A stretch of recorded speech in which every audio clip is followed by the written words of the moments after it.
Hello you all, I am BlaqueWitchYaya. Welcome to my sanctuary.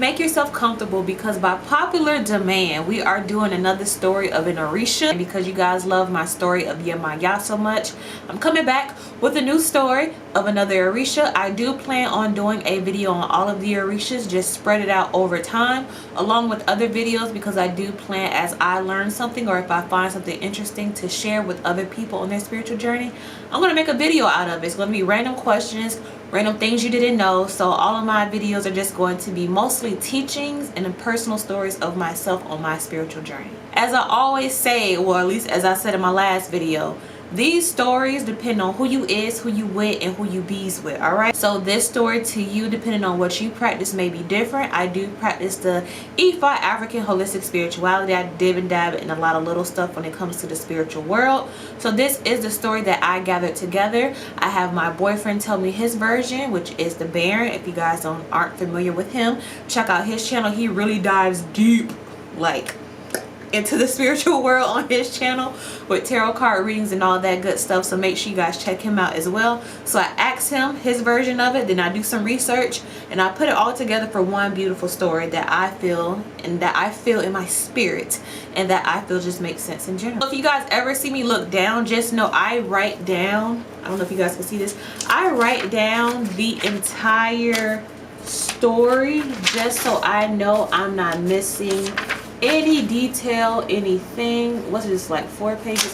Just know everything's written down. So if you ever see me looking down, I'm just looking at my notes. So today we are doing, of course, by my yellow top, I always try to match the theme of the video, we are doing Oshun. So Oshun is probably one of the most popular Orishas for obvious reason. Beyonce is the daughter of Oshun, and she makes it very obvious that she is the daughter of Oshun. So just people who aren't even into the spiritual world naturally learn about Oshun through Beyonce, and just probably they hear videos about someone dissecting their video, they see the color she wear, they might hear someone else talk about it. She even mentioned it in one of her songs.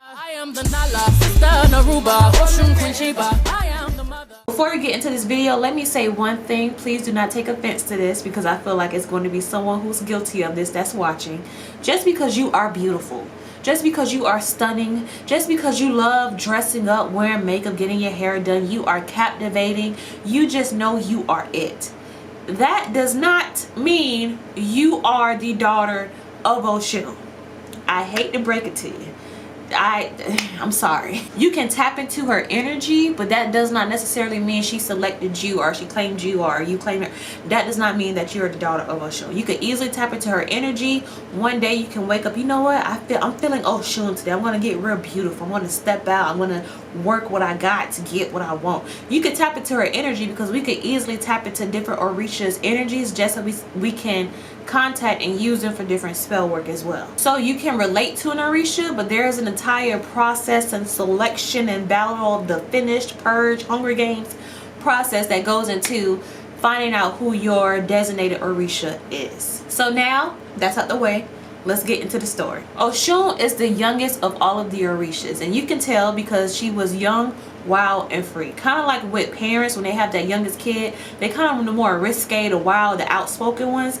That was Oshun. So with Oshun, this is very interesting. She was she knew she was cute. Okay, Oshun knew she was that girl. Oshun knew she had it going on. She knew her face was right, hair laid, body snatched. She knew she was that girl. Like, she knew she looked good, and she knew that other men knew that too. Okay, so for lack of better words, she was zipping it and zoing it. So Oshun was very sensual. So sensual, it is told that she kept men calm. You know, this is about to go left real quick, but just trying to make it relatable. You know how sometimes men get stressed, and you know how to relieve your man's stress.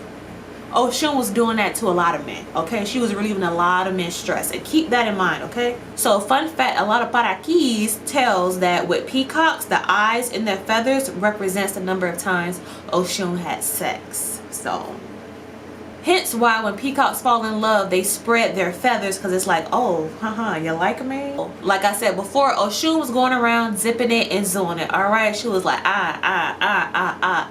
Then one day she fell head over heels for a man. She went absolutely crazy over this man. She was ready to hang up her little black book for this man. She was like, let me have your babies. She fell in love with this handsome hunk, okay? And we all know who this handsome hunk was. Shango. Now Shango and Oshun, when it came to sensuality, they were neck and neck. It's almost a male and female version of each other. Oshun knew she was fine. Shango knew she was fine. They both knew that other people found them fine. So they were doing their fine, zipping it and doing it thing. But however, Shango was not feeling the same way. So Oshun was all in love with Shango, but Shango kind of treated Oshun as all the other females that he was with, just, you know, fucking duck. Once she fell in love and Shango broke her heart, she fell into a deep depression. I mean 6 feet deep. 6 feet deep that she went to the graveyard. She went to the cemetery. And in the cemetery, she's talked to Oba. And Oba was basically, I think that she's the type of friend that I am. She basically said, close your legs to married men. Close your legs to married men. I'm kidding. She basically said, if you're not in a relationship, do not have sex. Stop spreading your legs to all these different men. Just calm down, girl. You're too beautiful to be putting yourself out there like that. So Oshun felt ashamed. She felt like she was almost like bashing her for her sensuality. So not only did she feel bad because she felt that Oba was bashing her, she was also pregnant at the time and she didn't know who the daddy was. So it was a lot going on. So to get away from everyone and to give birth in peace, she went to the moon.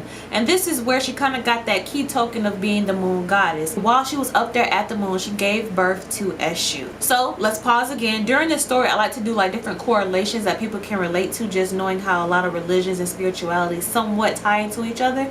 So she went to the moon to give birth to Eshu, and she did not know who the father was. Whose story that sounds like? Eshu in the spiritual realm is similar to Jesus in the Christian realm. So Christianity, that's a totally different story. But in the Christianity world, Jesus basically, technically, kind of, sort of, penetration wise, did not have a dad. So when Mary gave birth to Jesus, right, it wasn't through penetration. So technically Jesus didn't have a penetration father, if that makes sense, through conceivement. God was kind of like, boom, you're pregnant, you know? So instead of the father being Joseph, it was kind of God, but it was like God isn't with Mary.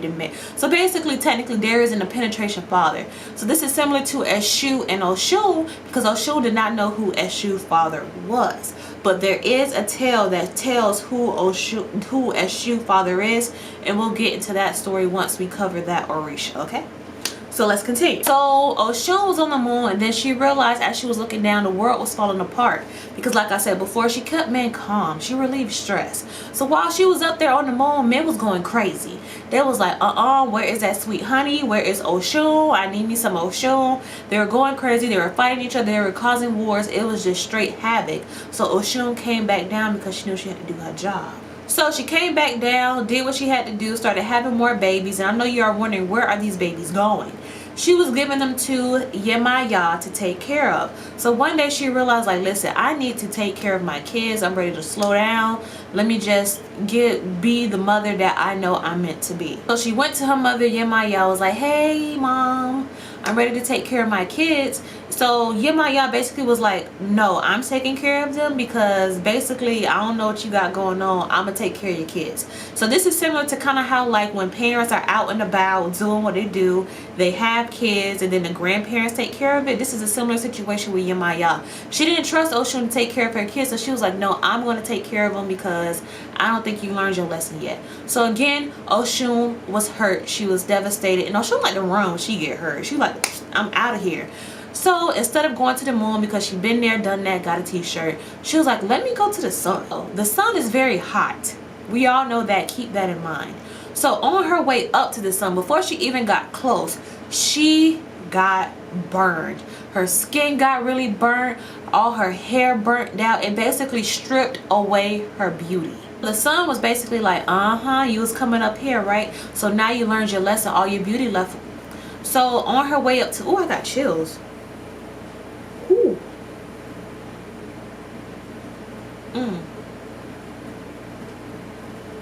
That was weird. Okay.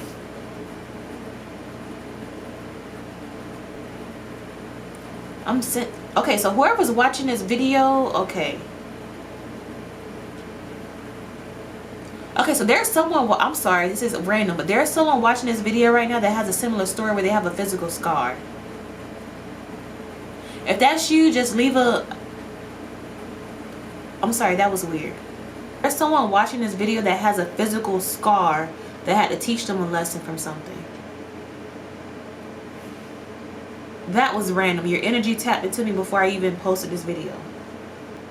If that's you, send me an email so I know I'm not crazy. Okay, I'm sorry. I have to tell my boyfriend about that. I never experienced that before. Okay. So on her way up to the sun, she got burned.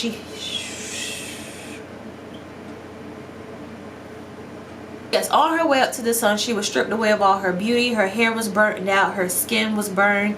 So basically, she was no longer the Oshun that everybody knew and loved, emotionally and physically. Oshun did try to recover her beauty. She wore wigs, she wore makeup. This is kind of tied into why women wear wigs and makeup now, how it started in Egypt and all that good stuff. So she wore wigs and makeup to try to cover up, but then now she's symbolized by buzzard. So I know it's kind of confusing as to how something so beautiful can be tied to a buzzard, but the buzzard basically represents kind of like the transition phase, how she was damaged by the sun, but she's still like doing her job, cleaning up the earth. Instead of doing that now through men, she's doing that now through how buzzards do it. So tying it back to the eyes on the peacock feathers represents the number of times that she had sex. It is also told in the parakis and folklore that this is the reason why peacocks cannot fly now, because when Oshun went up to the sun, she got damaged. So to protect the peacock and that beauty, they just make it where they cannot fly, so they will not get close to the sun. So with Oshun being tied to the sun as well, this is just a fun fact that Oshun was kind of symbolized through a lot of movies and films, one being Harlem Nights, when they were referring to a female named Sunshine because she had a, see, so good that if you throw it up in the sky, it'll become the sun. That's basically a tie and a reference to Oshun as well. I have got a girl whose puss is so good, if you threw it up in the air, it would turn into sunshine. Well, I don't want to meet her. I do. Also, another fun fact, in the movie Color Purple, I do not remember the characters' names, but when they kissed, she referred to the person's lips sweet as honey. And it is also a little routine or a procedure where you can tie or tap into Oshun by putting honey on your lips during a spell to kind of tap into her and use her energy. So now Oshun is back on earth. She is over the rivers and sweet water because she was known to have that sweet water. And she is also considered the queen of spell casting just because she naturally casts a spell on men. And she also represents now love, beauty, and sensuality. So that is the end of this story time, you guys, with Oshun. Thank you guys so much for tuning into this video. Let me know down below any folklores or parakis that you grew up with or you learned and discovered in your culture, your spirituality, all that good stuff. Sorry I got a little weird at the end. That really just scared me just now, so I'm just like, let me hurry up and wrap it up. But thank you guys again so much for tuning into this video. Always remember, as above so below, as within so without, as the universe so the soul. So more to be, Ashe baby. Until next time.